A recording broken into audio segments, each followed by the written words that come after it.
No, they're running around like a bunch of cockroaches you discover in your kitchen at night. They don't control anything. They don't control road networks. How do they control those? They don't have enough mobile artillery to do so. They certainly don't have fixed wing aircraft, and they don't have rotary wing aircraft. So what they are, they're holed up in locations. They're hiding out. They are they're holding some civilians hostages, but they're accomplishing nothing. This isn't weakening this is not draining Russia of manpower. It's not forcing Russia to use up precious artillery rounds that it doesn't have. That's the situation Ukraine is in. Uh, it doesn't. It's not lacking for men, trained military personnel to throw into there. So I think that at this point the Russians are content just to keep them holed up and take their time killing them off. But they're not.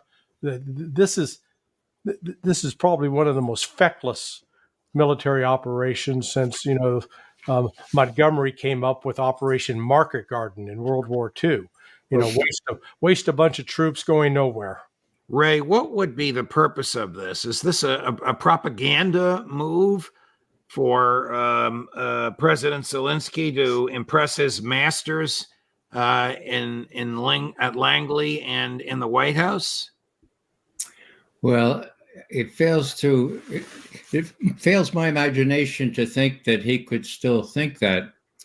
I think it's more a Hail Mary pass to hope that he could provoke the Russians into reacting in such a way that the U.S. would have to come in with both feet. That is, they'd have to approve all these longer range missilery and all the other stuff that they promised. In other words, the election is coming up. God knows what's going to happen as far as Kiev is concerned with what happens on November 5. So this is sort of, in my view, sort of a last gasp to stir up trouble, make sure that the Russians come in and rise to the bait, which, by the way, I don't think Putin's going to do, and then see if the U.S. can be mousetrapped into even longer range missilery and that kind of thing, that kind of support. I don't think it's going to work, but when you're down and you have just not much time left, you throw a Hail Mary pass. I think Hail Mary passes in football have a better chance of succeeding than what Zelensky has done. And as we football fans know, they rarely succeed. Larry, what about the assaults on the nuclear power plant? Isn't that something of serious concern for the Kremlin? Well, yes, the Kremlin's been playing they've been playing a propaganda game with that as well. Let's not pretend that Russia's just sitting back. Ukraine has tried to launch some drone attacks. The likelihood that those drone attacks would actually create a major incident akin to what we saw with Chernobyl back in the spring of 1986, very, very, very unlikely. That's not going to happen. But Russia can make the point that it is Ukraine who is attacking and creating a danger for a nuclear plant like the one at Kurchatov. And my understanding is that particular facility, it's one of the older ones and doesn't have the kind of containment structure around it that some of the newer ones do. So, it is, again, it's one of these desperation moves, as Ray noted, a Hail Mary pass with nobody down there to catch it. Well, it seems to have aggravated Sergei Lavrov, and to the extent that he speaks for President Putin, it has aggravated President Putin. Here's the foreign minister of Russia, a guy for whom both of you and I have a lot of respect, the senior diplomat amongst the diplomatic corps in the world. He's been the foreign minister for 20 years, often referred to as the adult in the room. Here is Foreign Minister Lavrov 2 days ago, August 27th. Americans have this direct association, these conversations, this talk of a world war.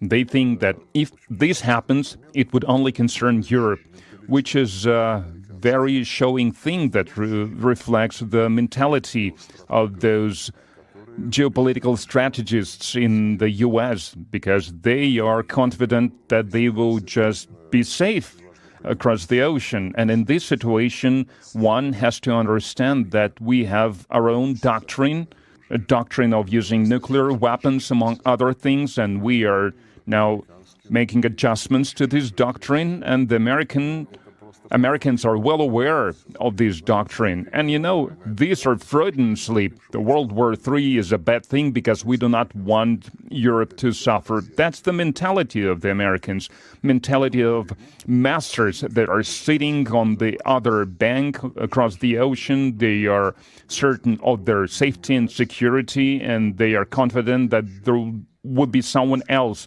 to die for them, to do their dirty job for them, not only Ukrainians, but now Europeans as well. So we heard these speculations regarding allowing to use not only Storm Shadows, but also American missiles, long-range missiles. And in Washington, an anonymous source said that there is an ongoing effort that they are looking into a request from Ukraine in a positive light. I do not want to add anything to that. The president has already spoken on this on many occasions, and we reaffirm this once again, that playing with fire, and they are like little kids who are playing games with matches, it's a dangerous thing for adults who were trusted with nuclear weapons. My takeaways: don't think you're safe and secure just because the Atlantic Ocean is in front of you. And you're like children playing with matches, particularly when your vassal state is interested in attacking our nuclear plants. Ray, what's your takeaway?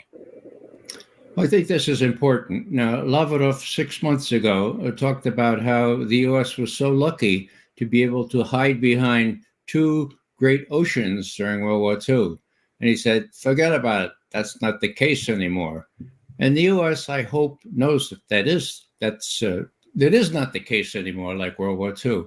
So it's a double message. He's trying to raise the notion that the U.S. could suffer from all this. But the other thing is that he's rhetorically sort of pinging on the Europeans.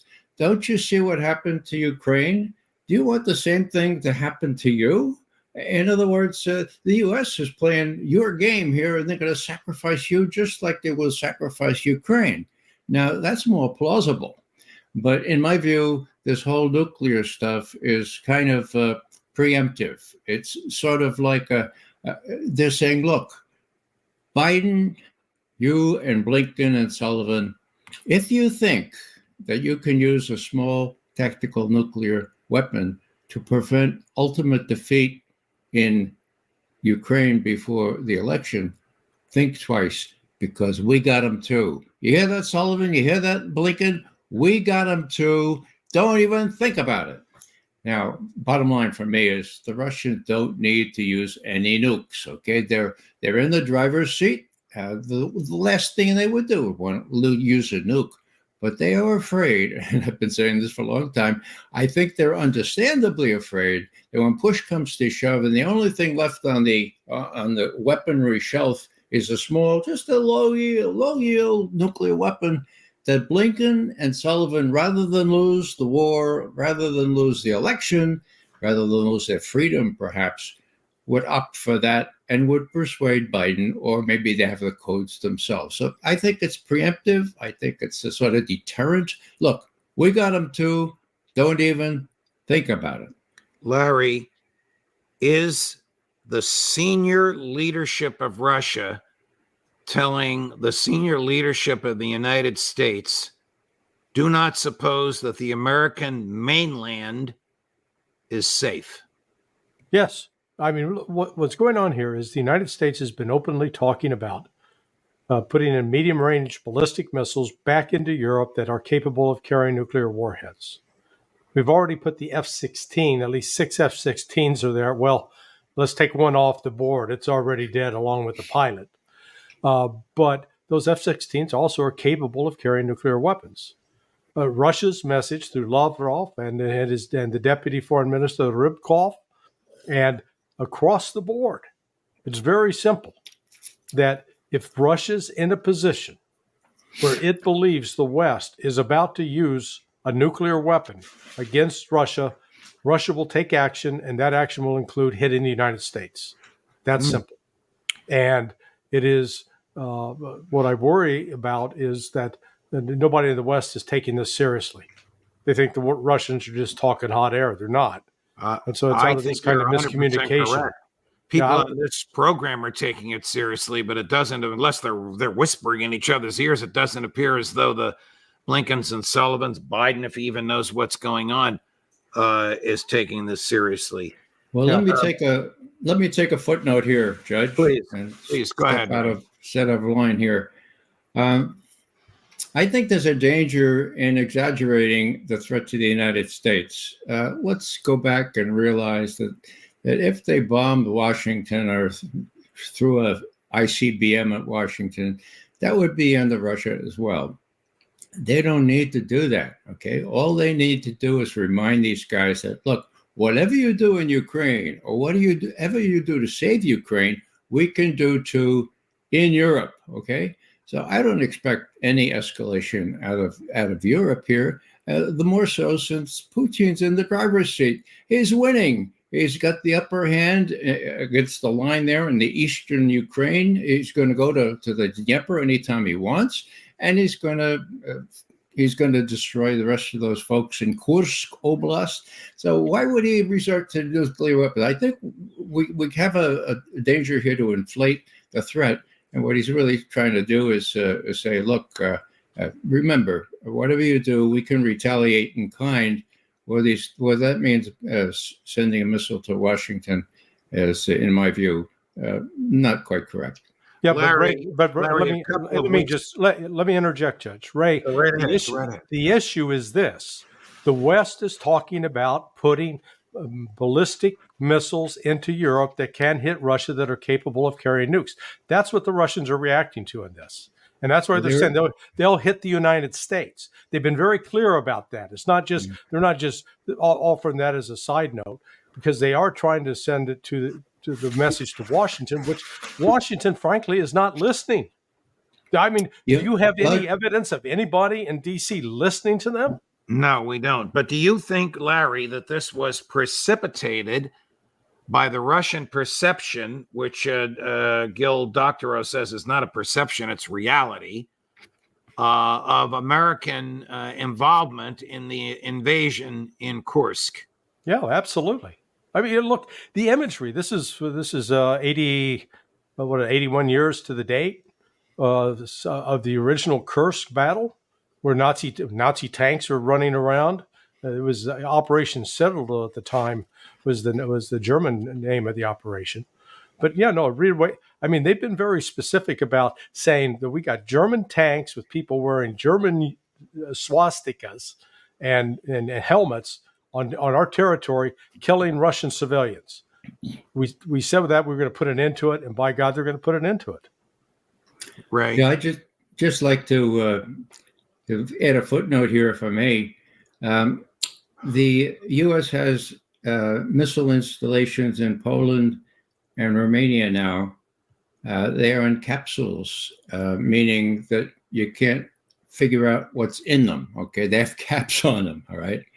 Now they're capable of accommodating ballistic missiles, and Putin has said 3 years ago that when the U.S. gets the hypersonic missiles, they will hit Russia, they will hit Moscow and some of the IBM sites in 5 minutes. So that's already there, or that threat is already there. And then in 2026, the U.S. and Germany, I don't know if Germany agreed to this, but they've agreed to reinstate long-range missiles. That's the text of this agreement between Germany and the long-range missiles in Germany starting in 2026. What does that mean? Well, that's not just medium range. That's not just short range. That's worse than the Pershing IIs that they had back there in the 80s and 90s. So what we're dealing with here is something that's been gradually accelerating. All I'm saying is that, yeah, the Russians are being real strong on their rhetoric. what Lavrov said today, no more negotiations for sure. We were prepared to negotiate. No more ever. Okay. Right. So, Right. so that's the where it sets here. And I think that there is a danger of misinterpreting what the Russians are doing, which I see as a kind of a warning with respect to the Europeans mostly, who would bear the brunt of all this, not Russia. Larry, there are 2 American aircraft carriers in the Eastern Mediterranean, ostensibly there to provide either a show of support or real support for Israel. Can these aircraft carriers dispatch offensive armaments that can reach Moscow? No. Well, can they reach Russia? That's what submarines are for. No, not their aircraft. That aircraft's not operationally capable without air refueling, which would be, make them very vulnerable to shoot down. Now, those aircraft the reality is for Russia, our aircraft carriers are useless. They just they take up space in the ocean. And does the Pentagon, in your opinion, perceive the danger of what you just characterized in your 2 answers ago? Well, no. I mean, no. They're not. You're not seeing anybody stepping up to try to calm things down, cool things down, back off. It's just the opposite. Let's give the Ukrainians permission to start hitting deeper into Russia. Yeah, let's do that. That's what you're hearing. Do we have subs in the Black Sea? No. Wow. So, I mean, subs will be in the Mediterranean. Mm-hmm. But, that's the other dimension here, what's going on with respect to Israel and, quote, containing Iran. We're putting a naval force out there that's going to be exhausted. I mean, it's the longer they stay there, all ready to fight, already all tensed up, all ready to go. It's any minute now. It's coming. Okay, tomorrow, next week. You can't stay ready like that. This is like a bad version of a Viagra ad. After 4 hours, go see a doctor. Larry, you were never at a loss for these, shall I say, unique analogies. Sorry. All right, let's segue into the Middle East. You used an interesting word, exhausted. The 2 of you, as well as McGregor, Ritter, and others, have described the IDF as exhausted. It appears Prime Minister Netanyahu wants them to engage in a land war, killing civilians in the West Bank.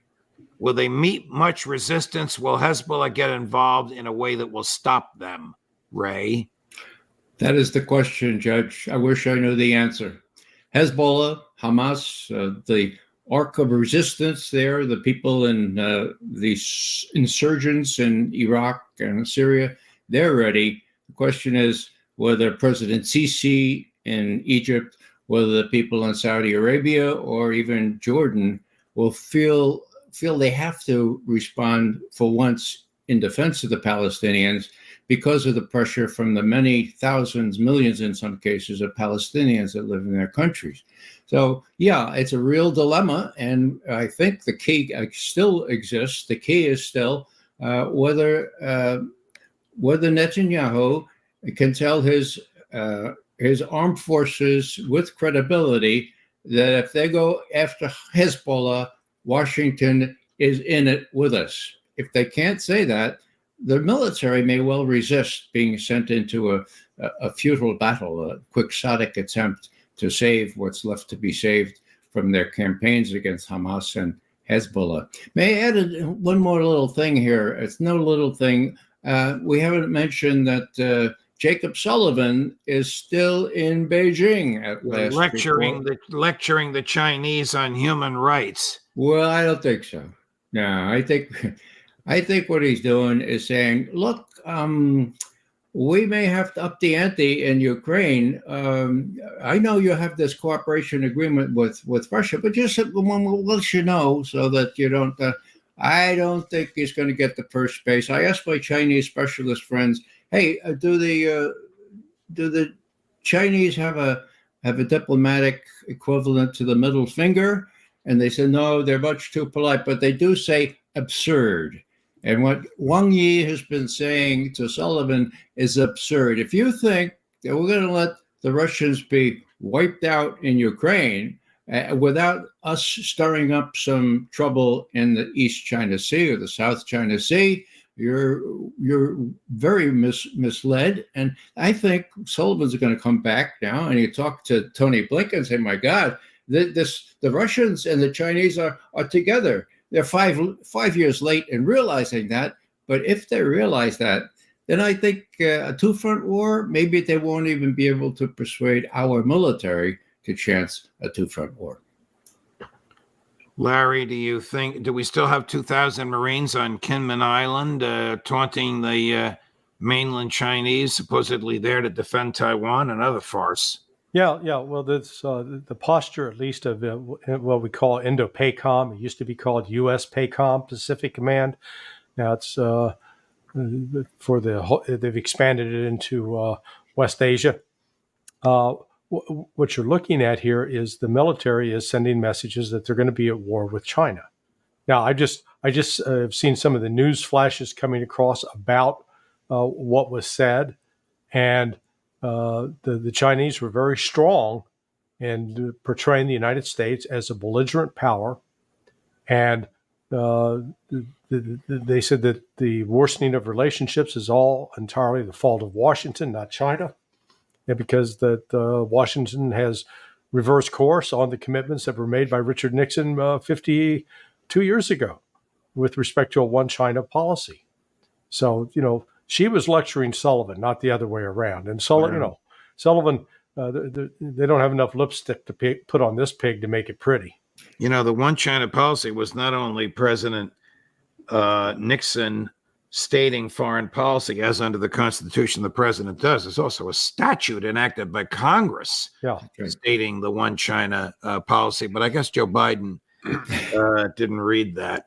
Gentlemen, I have to go. Thank you very much. Thank you for your time. We're pretending it's Friday. And of course, we're off on Monday. I don't know what our schedules will be next week, but I would be ecstatic if you both can be on twice as usual, individually early in the week and the roundtable on Friday. All the best. Have a great holiday weekend. Same to you. Safe travels. Thank you.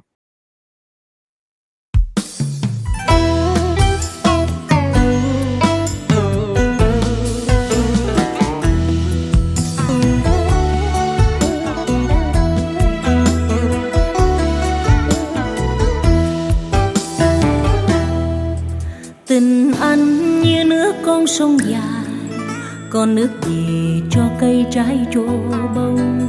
Tình em như lúa xanh trên đồng, cây lúa chờ ngày mùa đơm bông. Chiều quê hai đứa hay vui đùa, em cánh cò anh chim sáo mồ côi.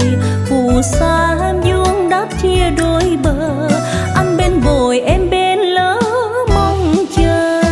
Thương nghe câu mái đầy, nhớ điệu lý tình ta, ngân nga khúc chờ nhau khi mùa lúa chừng sẽ đón đưa nhau.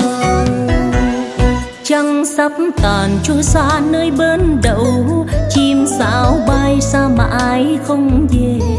Em vẫn chờ anh nơi đây bên lỡ, rồi nhớ thương anh câu hát mong chờ.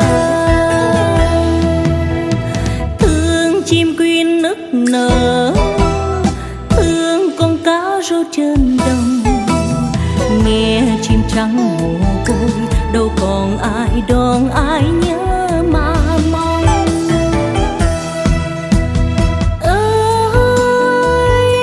Ơi Lý Nàng ơi Lý Nàng ơi, em thương mà em đợi, con nước buông tận câu hát Lý mong chờ. Mùa lúa thơm đã chín lâu rồi, mà bấy lâu anh chưa ghé về thăm.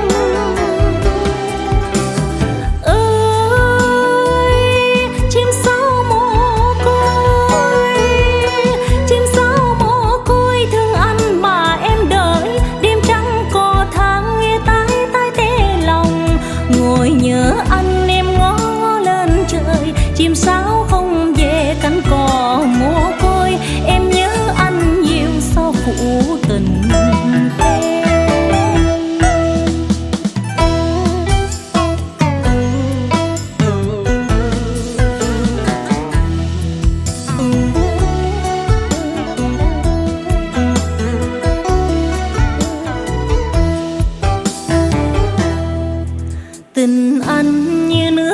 sông dài, con nước về cho cây trái trổ bông.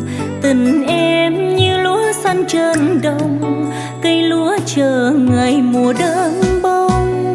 Chiều quê hai đứa hay vui đùa, em cánh cỏ anh chim sáo mồ côi. Phù sa vuông đáp chia đôi bờ, anh bên bồi em bên lỡ mong chờ. Thương nghe câu mái đầy, nhớ điệu lý tình ta, ngân nga khúc chờ nhau khi mùa lúa chừng sẽ đón đưa nhau. Trăng sắp tàn trôi xa nơi bến đậu, chim sáo bay xa mãi không về. Em vẫn chờ anh nơi đây bên lỡ, rồi nhớ thương anh câu hát mong chờ. Thương chim quyên nức nở, thương con cá rô trên đồng. Nghe chim trắng mồ côi, đâu còn ai đón ai nhớ mà mong.